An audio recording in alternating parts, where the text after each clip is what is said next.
ایک زمانے میں ایک متحرک اور ہلچل سے بھرے کھیتوں میں کلکی نام کا ایک چھوٹا مرغ رہتا تھا۔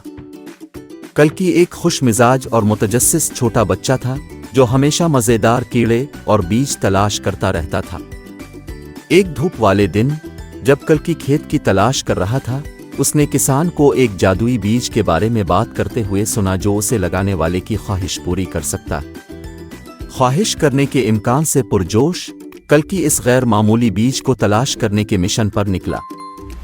کئی دنوں کی تلاش کے بعد کلکی کو آخرکار لمبے سورج مکھی کے ٹکڑوں کے نیچے چھپا ہوا جادوئی بیج مل گیا۔ بڑی خوشی کے ساتھ اس نے بیج کو اپنی چونچ میں مضبوطی سے پکڑ لیا اور جلدی سے کھیت کی طرف چلی گئی۔ جیسے ہی کلکی نے اپنی خواہش پر غور کیا، اس نے دیکھا کہ فارم کے دوسرے جانور فارم کو ایک بہتر جگہ بنانے کے لیے سخت محنت کر رہے ہیں۔ گائیں چر رہی تھیں، خنزیر کھدائی کر رہے تھے اور بھیڑیں باغ کی دیکھ بھال کر رہی تھیں۔ کلکی نے محسوس کیا کہ اس کے دوست اپنے گھر کو ایک خوشگوار اور آرام دہ جگہ بنانے کے لیے دن رات محنت کر رہے تھے۔ اس لمحے کلکی کا دل ہمدردی سے پھول گیا اور اس نے بے لوث فیصلہ کیا۔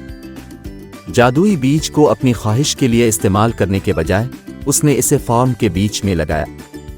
امید ہے کہ اس سے ہر ایک کی خوشحالی آئے گی۔ سب کو حیران کر دیا۔ اگلی صبح فارم کثرت سے بھرا ہوا تھا۔ سرسبز و شاداب ہریالی نے انہیں گھیر لیا اور کبھی خالی کھیت مزیدار پھلوں اور سبزیوں سے بھرے پڑے تھے۔ جادوئی بیج نے کھیت کو جنت میں تبدیل کر دیا تھا۔ کلکی کے بے لوث عمل نے نہ صرف اس کے دوستوں کو خوش کیا تھا بلکہ انہیں سخاوت اور برادری کا صحیح مطلب بھی سکھایا تھا۔ اس دن کے بعد سے فارم کی ترقی ہوئی اور کلکی ایک بڑے دل والے چھوٹے چکن کو ہیرو کے طور پر منایا گیا۔ اور اس طرح کہانی کا اخلاق یہ ہے کہ بعض اوقات سب سے بڑا جادو بے لوث کاموں میں مضمر ہوتا ہے جو ہمارے آس پاس کے ہر فرد کو فائدہ پہنچاتا ہے۔